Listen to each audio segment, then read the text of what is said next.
While the civilization of the Lumanians was highly concentrated, in that they made no attempt to conquer others or to spread out in any great extent in area, they did set out over the centuries outposts from which they could emerge and keep track of the other native peoples. These outposts were constructed underground.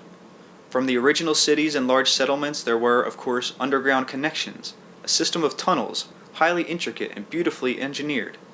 Since these were an aesthetic people, the walls were lined with paintings and drawings, and sculpture was also displayed along these inner byways. There were various escalated systems, some conveying people on foot, some conveying goods. It was not practical to construct such tunnels to the many outposts, however, which were fairly small communities and relatively self-supporting. Some were a good distance away from the main areas of commerce and activity. These outposts were situated in many scattered areas, but there were a fairly large number of them in what is now Spain and the Pyrenees. There were several reasons for this, one having to do with the existence of rather giant-sized men in the mountain areas. Because of the timid nature of these Lumanian people, they did not enjoy outpost existence, and only the bravest and most confident of them were given such an assignment, which was temporary to begin with.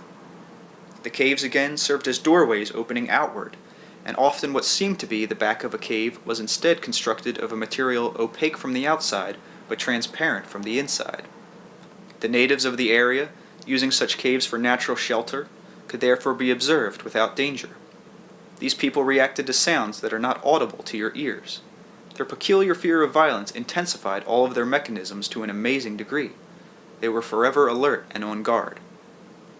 This is difficult to explain, but they could mentally pitch a thought along certain frequencies, a highly distinguished art, and then translate the thought at a given destination in any of a number of ways, into form or color, for example, or even into a certain type of image.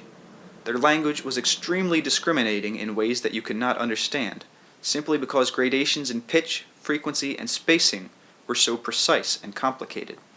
Communication, in fact, was one of their strongest points, and it was developed to such a high degree simply because they feared violence so deeply and were constantly on the alert. They banded together in large family groups, again in need for protection.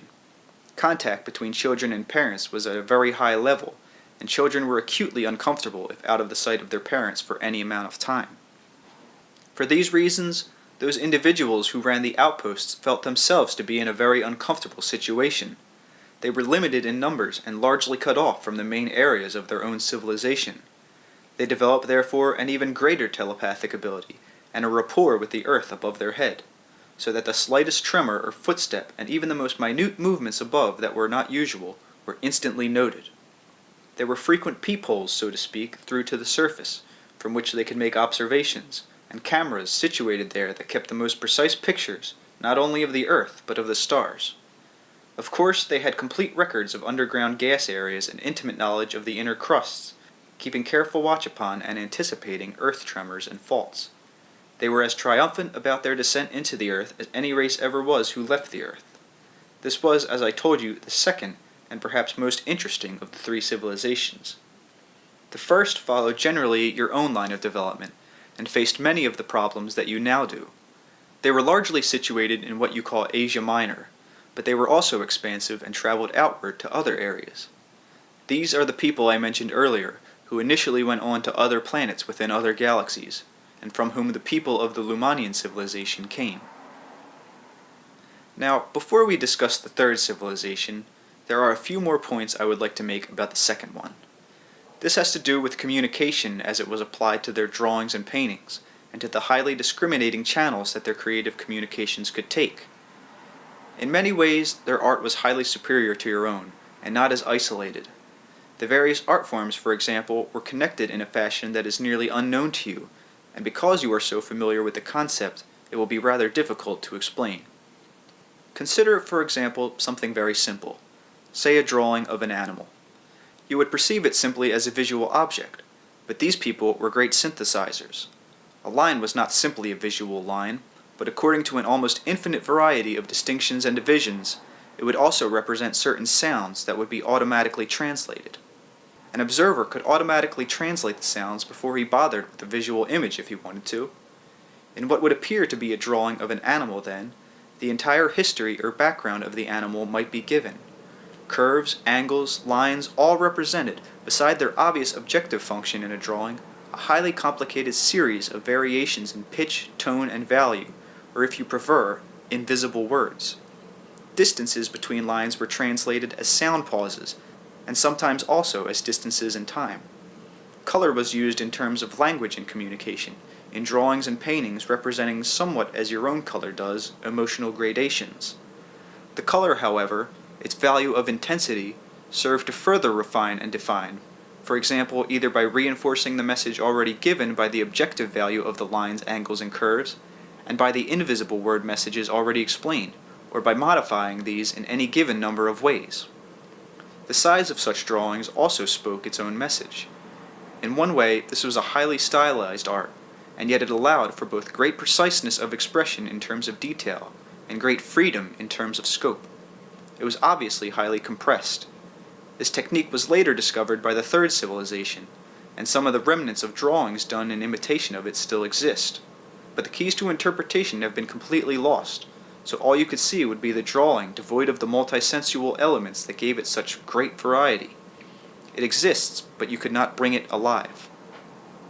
I should perhaps mention here that some of the caves, particularly in certain areas of Spain and the Pyrenees, and some earlier ones in Africa, were artificial constructions. Now, these people moved mass with sound, and as I told you earlier, actually conveyed matter through a high mastery of sound. This is how their tunnels were originally formed, and it was also the method used to form some of the caves in areas where originally there were few. Often drawings on the cave walls were highly stylized information, almost like signs in your terms in front of public buildings, portraying the types of animals and beings in a given area. These drawings later were used as models by your early cavemen in the historical times to which you usually refer. Now, their communicative abilities, and therefore creative abilities, were more vital, alive, and responsive than yours are. When you hear a word, you may be aware of a corresponding image in your mind. With these people, however, sounds automatically and instantly build up an amazingly vivid image that was not three-dimensional by any means, but it being internalized, but was far more vivid than your usual mental images indeed. Certain sounds again were utilized to indicate amazing distinctions in terms of size, shape, direction, and duration both in space and time. Sounds automatically produced brilliant images, in other words. For this reason, there was an easy distinction between what was called inner sight and outer sight, and it was quite natural for them to close their eyes when seated in conversation in order to communicate more clearly, enjoying the ever-changing and immediate inner images that accompanied any verbal interchange. They learned quickly, and education was an exciting process because this multisensuous facility automatically impressed information upon them not simply through one sense channel at a time, but utilizing many simultaneously. For all this, however, and the immediacy of their perceptions, there was an inherent weakness. The inability to face up to violence and to learn to conquer it meant, of course, that they also severely hampered a certain thrusting out characteristic. Energy was blocked in these areas, so that they actually lacked a forceful quality or sense of power. I do not necessarily mean physical power, however, but so much of their energy was used to avoid any meeting with violence that they were not able to channel ordinary aggressive feelings, for example, into other areas. I have been speaking about the Lumanians in some detail because they are a part of your psychic heritage. The other two civilizations were in many ways more successful, and yet the strong intent behind the Lumanians' experience was extremely volatile. While they were not able to solve their problem of violence as they understood it in your reality, their passionate desire to do so still rings throughout your own psychic environment.